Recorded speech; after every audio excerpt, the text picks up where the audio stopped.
obviously you have the writing thing down, and you have the acting thing down, and you certainly have the comedic timing thing down in spades. And you have a pretty good showcase for your talents. Why haven't we seen you gone mainstream, or is Words kind of your end run around the whole Mr.Deity thing? You're saying, look, I can do a mainstream topic like Words. I could imagine Words on HBO or Showtime or one of the pay-per-views. I can't imagine that Mr.Deity would ever get there. Or am I wrong? Well, I can, because we have a whole five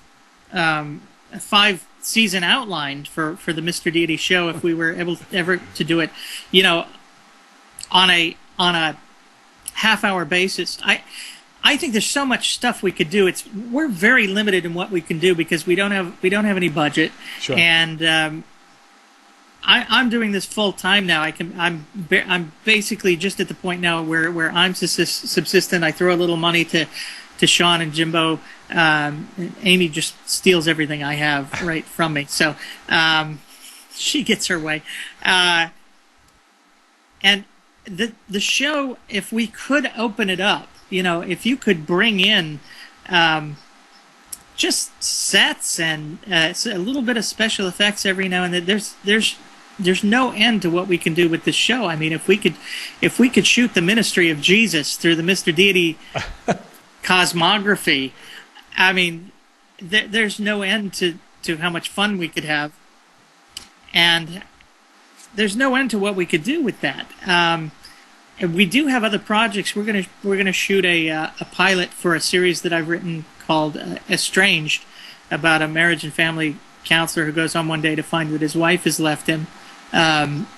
He's kind of a strange guy based around me. It's a very funny series. We have 6 episodes of that written, but it's a full half-hour show. About the only show that we could actually shoot in that series is the pilot. Okay. But we think it's a really fun premise. Jimbo plays my kind of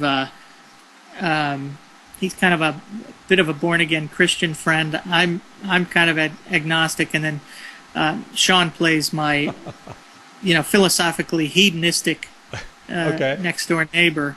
And it's fun stuff. We've shot a little bit of it previously, and I think it'll be a lot of fun. We're probably going to post that episode in 3 segments on YouTube for people to take a look at. Well, we want to go elsewhere with this. I would love to do a Mr.Deity movie. I have an idea. Mr.Deity Goes to Hell, where basically he makes a bet with Lucy and has to come down and live as one of us. And I guess that's my theory of where you could make some serious money. Produce an indie movie. Get Mel Gibson to underwrite it for you, and take it mainstream. And indie movies make a lot of money and open you up to a far larger audience of people who don't even know about Mr.Deity or Words or the Larry Deity interviews, and maybe I'm wrong on that. I don't know. Well, let me tell you something. You are wrong, because the truth is I know the indie movie world very well. I have friends who are in it. The indie movie world has had its tuchus kicked in the last 5 years, largely due to Netflix, because where you used to be able to be guaranteed a certain amount of DVD sales based on the bazillions of Hollywood and blockbusters around the country. Sure. Hollywood's going out of business, and I don't think Blockbuster's going to be far behind. So the whole indie kind of financial make model money off it, sure, is going to have to change, and I think it's going to change in the way that we're kind of pursuing it, which is through the internet, maybe through subscription-based entertainment. I don't know. Right now, we had not a bad experience, but like a 51% negative experience in our second year of going with Sony and Crackle.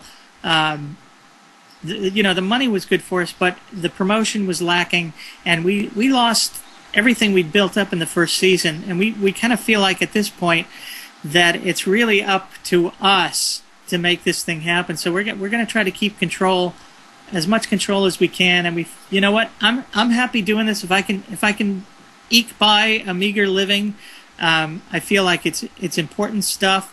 It's fun stuff. I do not underestimate. I think one of the most valuable things you can do in this world, I know this is pat myself on the back, but it's to make somebody smile, to give them a laugh every day. It's a tough world, and anything you can do to lighten people's load and maybe get them to think a little bit, to me, is a pretty valuable thing. So it gives me a lot of satisfaction to do this, and I'm happy to do it if I can just eke out a living here. Well, look, you've been more than generous in giving me about 40 minutes of your time this morning. I'm going to throw this up on YouTube, and I'm going to promo it on my show. And one of my listeners said that if I could finally get you on camera and do an interview with you, he was going to go ahead and buy the DVD. There we go. I'm unemployed, so I can't afford the DVD yet. But as soon as I right. nail down a job, I'll buy it too. Okay, great. Hey, thank you very much. Step. Thank you very much, sir. I will continue to follow you on YouTube. Well, thank you very much. It's been a pleasure. Hey, thanks, Brian. Bye-bye. Bye-bye.